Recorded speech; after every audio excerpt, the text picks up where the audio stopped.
في هذه السيمانه بمناسبه اليوم العالمي للالوان اللي كيحتفلوا به نهار 17 ماي. الدوري الفرنسي كما دار لعده سنوات من قبل دائما كان كيحاول يدعم هذا الاحتفال بانه يلبس الالوان ديالو في ارقام اللعابه، تونيات ولا حتى شارات القياده، وكيزوقوا بهم التيرانات في كل ماتش كيتلعب. يعني سواء كنتي انسان عادي ولا كتنتمي لنفس الفئه فراه مفروض عليك تلبس نفس التوني. هادشي كامل باش يبينوا الدعم ديالهم ويردوا داكشي نورمال. فبطبيعه الحال سواء كان نظره دينيه ولا نظره انسانيه، بزاف ديال اللعابه ما كيتوافقوش مع هذا الاحتفال وما كيبغيوش يبينوا الدعم ديالهم ليه. وخير مثال اللاعب ديالنا ابو خلال اللي كيلعب في فريق تولوز الفرنسي في ليغ 1 اللي قرر ديريكتومون ما يدعمش هذا الحدث، بحيث انه رفض يلعب في الماتش الاخر ديال فرقته ضد نونت ولاح بوست كاع وكيبين عدم الرغبه ديالو في اللاعب. ولكن الغريب هو انه موراها بنهار ولا غير شي سوايع قلال غيتم استبعاده من فريق تولوز تماما. علاش؟ ياك هذه حريه، علاش تبزوه؟ وشنو واقع دابا البوخلال؟ كاع هادشي غنتعرفوا عليه اكثر. داكشي علاش ما تنساش ديك اللايك وخلينا نبداو.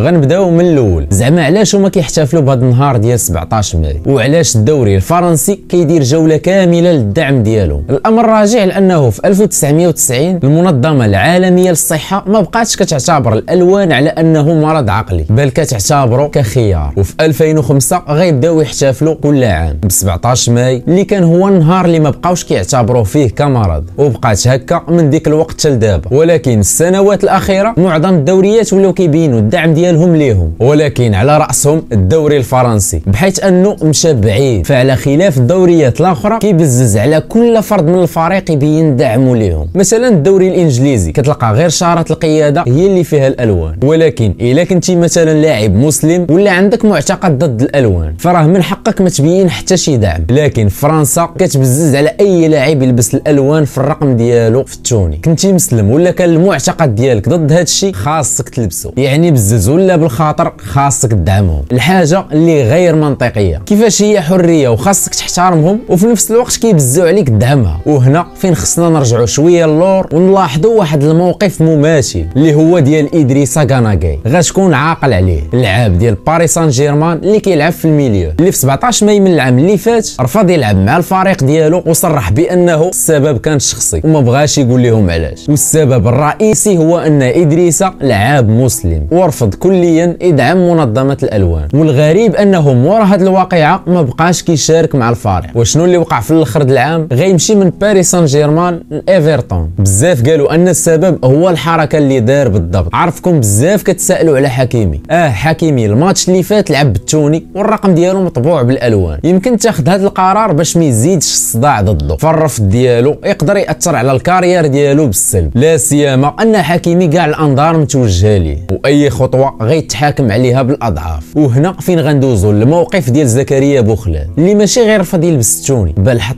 بوست كاع على عكس ادريسا اللي ما كانش صرح بالسبب ديالو. فرا ادريسا قال لهم بانني عندي مشاكل شخصيه ما نقدرش نلعب الماتش وما شرحش. اما زكريا فرا حط بوست وكيشرح فيه السبب بالتفصيل، فين قال قررت ما نلعبش الماتش ديال الفريق ديالي في هذه الجوله. اولا وقبل كل شيء انا كنحترم اي واحد كيامن بشي حاجه بغض النظر على الدين ديالو ولا الجنس او الاشياء اللي كيفضلها، وهذا الشيء كنبغي ناكده. الاحترام تربيت عليه من صغري، انا كنحترم كل شيء، ولكن في نفس الوقت فراه كنحترم حتى داك الشيء اللي انا كنعتقد به، من غير انني ما كنظنش بانني الشخص الانسب باش ندعم هذه الحركه. ونتمنى القرار ديالي تحترم، حيت كيف ما كتقول هذه الحمله نيت خاصنا نحترموا الكل. وهذا كان هو الميساج ديال زكريا بوخلال فين بين ديريكتومون انه ما باغيش يدعم الالوان. صراحه ماشي غير هو اللي رفض بل بزاف ديال اللعابه في ليغ 1 بحكم كاينين بزاف ديال اللعابه مسلمين وعرب، ولكن هو الوحيد اللي عبر ديريكت وحط بوست. القضيه كون وقفات هنا كل لاباس، بحيث انه بشي سوايع قليله مورا البوست اللي لاح غيتم الاستبعاد ديالو من الفريق نهائيا. بطبيعه الحال ما غيقدروش يقولوا ان السبب هو رفض الدعم ديالو للالوان، ولكن داروا ليه السبه ولصقوا ليه تهمه اكبر. قالوا باللي فاش ربحوا كاس فرنسا في ابريل اللي فات وكانوا فرحانين ومرونينها وكيحتفلوا، جات العمده ديال المدينه ديالنا تولوز وقالت لهم نقصوا من الصداع، علاش كتغوشوا؟ وعلى ما كتقول هي زكريا جاوبها وقال ليها عندنا حنا العيالات ما كيتصرفوش مع الرجال بحال هكا، بحال الا قلتي طيح منها وبحال لا ميز الراجل على المراه، وراك عارف اوروبا كيفاش كيتعاملوا مع هذا الشيء. فراه غريب يخرج مورا ما دازت عليه 3 ديال السيمانات، يعني مع رفض الالوان مع خرج هذا الشيء. والد الركراكي اتصل به ودعمه، فين ابو خلال وضح ليه ان كاع هذا الشيء اللي كيتقال كذوب، يعني الجمله ديال الرجال ما كيعاملوهمش العيالات هكا ما قالهاش ليها، هي اللي اخترعاتها. فكيف قلت لك من قبل في اوروبا ابسط كومونتير ضد المراه كياخذ بعد اخر، فما بالك من شخص يلاه جاي من انه ما داعمش الالوان. حاليا كيحقوا معاهم السبعدين من الفريق كيف ما وضح النادي ديالو في تويتر. بغيتك غير تلاحظ وتركز معايا مزيان. الفينال ديال كاس فرنسا اللي ربحاتو تولوز ضد نونت كان في 29 ابريل، دازت عليها دابا 4 ديال السيمانات، يعني هاد الحادثه مع العمده الا كانت بصح ووقعات هذه اكثر من 25 يوم. ابو خلال رفض يلعب الماتش ديالو ضد نونت في الدوري الفرنسي باش ما يلبسش الالوان، وخرج بوست في نفس النهار، يعني عاوتاني شي 16 يوم مورا الحادثه. اذا بلا ما نتصدموا الى الغد ليه خرج قرار الاستبعاد ديالو من الفريق ديال تولوز بسبب تهمه وقعت هذه اكثر من 15 يوم، يعني 15 يوم كامله ما قدراش تقول هذا الشيء حتى رفض يلبس التوني ديال الالوان. غريب هذا الشيء. راه كل واحد خصو يدعم اللي بغى وما خصكش تبزز عليه. فراه على حساب ما كيبان ليا اي واحد رفض يدعم الالوان فراه كيلصقوا ليه مونتيف. وبما يخص حكيمي ما قالوا ليه والو حيت لعب الماتش باش يتفادى هذا الصداع كامل. وفي هذا الفيديو بغيت نعرف الراي ديالك، الا كنتي لاعب بروفيسيونيل وتحطيتي في هذه الحاله هذه شنو كنتي غادي دير، وشنو هي افضل طريقه باش تتفادى بها المشاكل وتحافظ على المعتقدات ديالك؟ خلي لي الجواب ديالك في لي كومونتير. وهكا كنكون وصلنا للاخر ديال الفيديو، كنتمنى يكون عجبك. كان معاك خوك سعيد ومع السلامه.